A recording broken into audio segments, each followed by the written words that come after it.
Hey, how's it going, everybody? Man, you won't believe this story, and I meant to do it yesterday.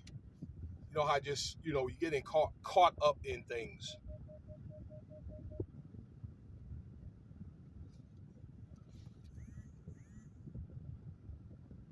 All right, today's Wednesday the 12th. They got a lot of things going on today.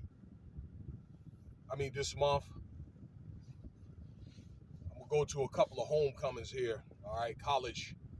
I probably hadn't been in like 25 years since I left out east to go active duty army, and I'm gonna try to go pay some homage. But anyway, this happened in West Memphis, Tennessee. I was just out there, 2 days ago. Was out there for a family reunion.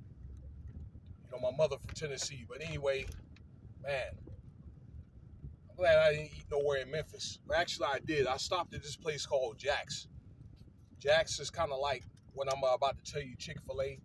And this is something that doesn't happen at a Chick-fil-A. It's something that's very, very unbecoming because that's kind of like a upscale Kentucky Fried Chicken.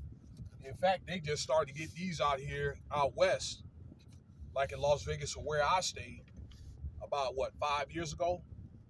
But there was some footage, and you can see it on the Memphis news channels. It was played on a couple other podcasts like Nathaniel Jordan, the Minister of Wellness, and Willie D's channel. And I looked at this and I'm thinking, man, this is absurd.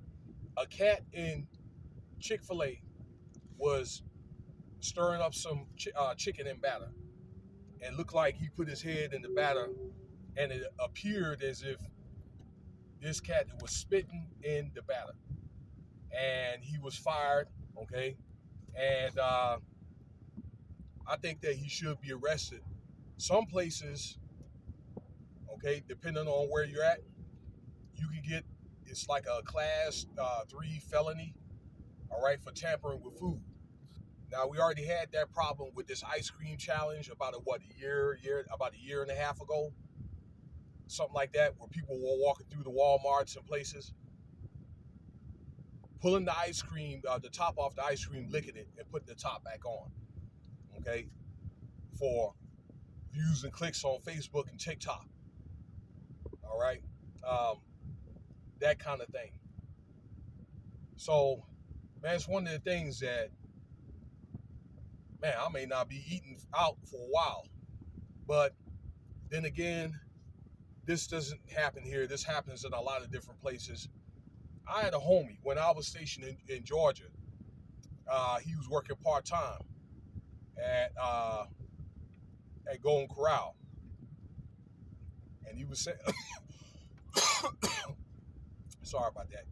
He was saying some things that they were doing that were not right, and he was a manager, and he came and he cleaned all that up. But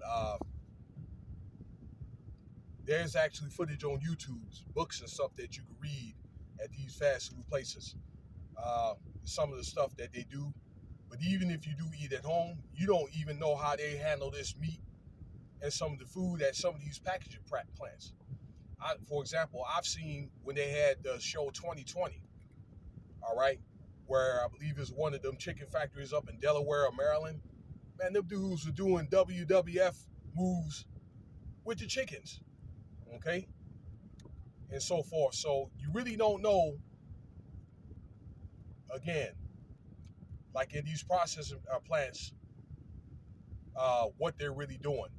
Look, I don't want to really be all grotesque, but I've heard of multiple stories like these. For an example, you know, um, there was a lady out in California at a Chinese restaurant, got caught, all right, and God forgive me for saying this, pissing in the ice cream machine, okay, was arrested for that shit. All right, but I think y'all get the point. So, in fact, I did a video about that, about some rats in Popeyes. I don't know, earlier this year out there in DC. So you might want to look at those reviews, like on Yelp and so forth, before you consider going to your local restaurant. But this could happen at like almost every restaurant. You really don't know what they're doing on the other side of that wall or the other side of that counter. Okay, we're in that kitchen. It's just something to be mindful of, y'all. Okay, when you go to these shacks in the first place, the food ain't good for you anyway. All right, it's high cholesterol, salt, all kinds of additives and so forth, and it's gonna give you a lot of health problems anyway. Let me know what you think about the video here. I got things to do, and so do you. Thank you for your time.